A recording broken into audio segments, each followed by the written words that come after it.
Hi there. Today, let's talk about the Atrocity Archives by Charles Stross. I picked up this book expecting something with a lot of existential dread and Cthulhu-y horror. I suppose I wasn't wrong when I picked it up for those reasons, but this book is certainly less spooky in the way that I expected. It's so hard to cleanly fit this book into a single genre. This book is a sci-fi, Lovecraftian spy thriller that pretends to be an urban fantasy book, all the while putting a lot of its comedic focus on the crazy bureaucracy of a government agency.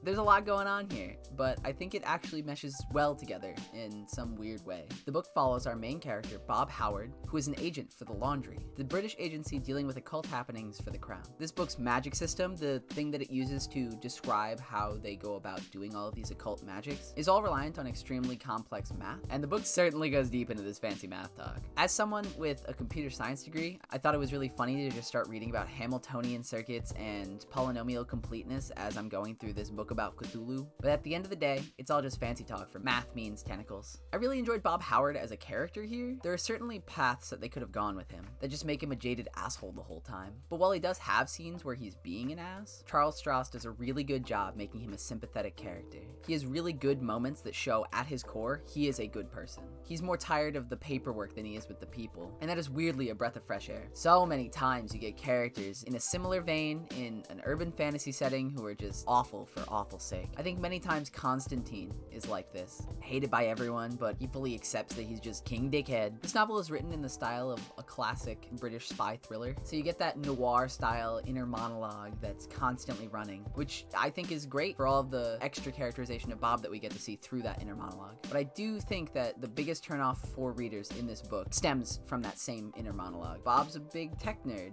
He loves all of this math and he loves computer science, so you're gonna get a lot of that jargon. He loves diving deep into talking about all of the different things that are going on in Laundry. He'll talk about the weird occultic weapons for a long time and how they work. He'll talk about the summoning circles, and so you're gonna get a lot of math and computer science jargon, but I'm gonna give you permission. You can totally skip like all of it if it's not your cup of tea. I think there's a really good story hidden behind all of that jargon, and ultimately, it's just magic. It's just fancy words.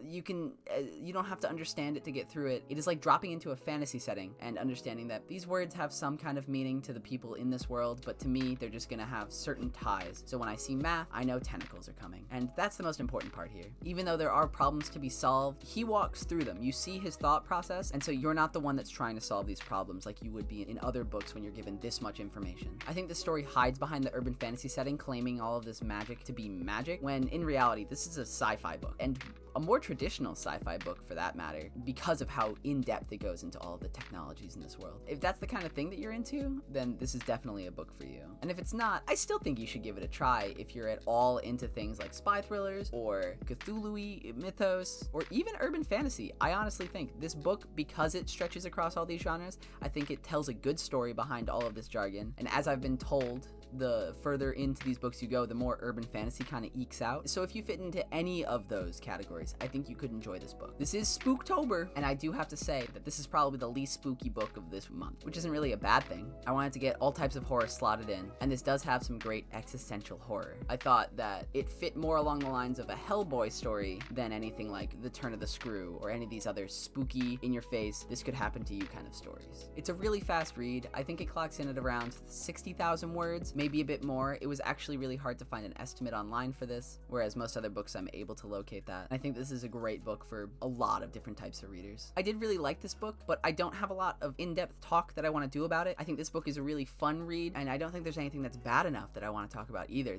There's not much that's bad in this book in terms of making it unenjoyable. I could see the jargon being bad, but I don't want to spend a whole video talking about that because, as I said, it's not super important to the actual plot of the book. And so this week, I'm going to be doing a different video on Thursday. We're going to be talking about some Stormlight stuff. We got some releases. I think it'll be fun, but that's for Thursday. Thank you so much for sticking around. I hope you'll enjoy Atrocity Archives just as much as I did. And if you found what I said interesting, please hit that subscribe button if you haven't, hit that like button, leave a comment. What's your favorite urban fantasy story? And I'll see you on Thursday.